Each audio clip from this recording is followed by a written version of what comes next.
Friends ఇప్పుడైంది వార్త కేటీఆర్ వెన్నెముకకు తీవ్ర గాయం. ఇప్పట్లో లేవడం కష్టమంటున్నారు. వివరాలు వీడియోలో తెలుసుకుందాం. వీడియో పూర్తిగా చూడండి. అప్పుడే కంప్లీట్ ఇన్ఫర్మేషన్ అయితే అర్థమవుతుంది. అలాగే ఇంకా ఎవరైనా మన ఛానల్ సబ్స్క్రైబ్ చేసుకోకపోతే వెంటనే సబ్స్క్రైబ్ చేసుకోండి. ప్రభుత్వం నుంచి వచ్చే ముఖ్యమైన అప్డేట్స్ అన్ని కూడా ఎప్పటికప్పుడు మన ఛానల్ ద్వారా మీకు తెలియజేయడం జరుగుతుంది. అలాగే వీడియోని ఒక లైక్ చేస్తే మరింత మందికి సమాచారం చేరుతుంది. ఇంకా వివరాల్లోకి వెళ్ళిపోదాము. కేటీఆర్కు తీవ్ర అస్వస్థత. జిమ్లో వ్యాయామం చేస్తుండగా వెన్నెముకకు తీవ్ర గాయం. బీఆర్ఎస్ వర్కింగ్ ప్రెసిడెంట్ కేటీఆర్ జిమ్లో వ్యాయామం చేస్తూ వెన్నెముకకు గాయమైందని స్వయంగా వెల్లడించారు. వైద్యులు విశ్రాంతి సూచించడంతో కొద్ది రోజులు ప్రజలకు దూరంగా ఉండనున్నారు. వరంగల్ సభలో పాల్గొన్న కొద్ది రోజులకే ఇది జరగడంతో కార్యకర్తలు ఆందోళన చెందుతున్నారు.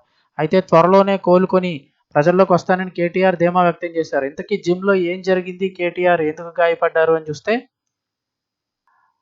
జిమ్లో వర్కౌట్ చేస్తుండగా ప్రమాదవశాత్తు గాయమైందని, వైద్యులు కొద్ది రోజులు పూర్తి స్థాయి విశ్రాంతి తీసుకోవాలని సూచించారని ఆయన ట్విట్టర్లో తెలిపారు.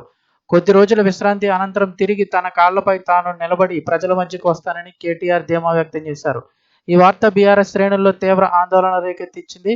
కేటీఆర్ త్వరగా కోలుకోవాలని బీఆర్ఎస్ కార్యకర్తలు, అభిమానులు సామాజిక మాధ్యమాల ద్వారా తమ ఆకాంక్షలు తెలియజేస్తున్నారు. ఇక ఆదివారం ఏప్రిల్ 27 వరంగల్లో జరిగిన బీఆర్ఎస్ సభలో కేటీఆర్ చురుగ్గా పాల్గొని ప్రసంగించారు.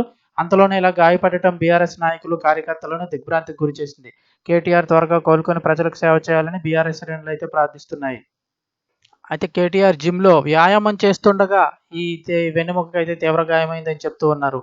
ఇది స్వయంగా ఆయనే ట్విట్టర్లో అయితే కనుక ట్విట్టర్ వేదికగా ఆయనే వెల్లడించారు.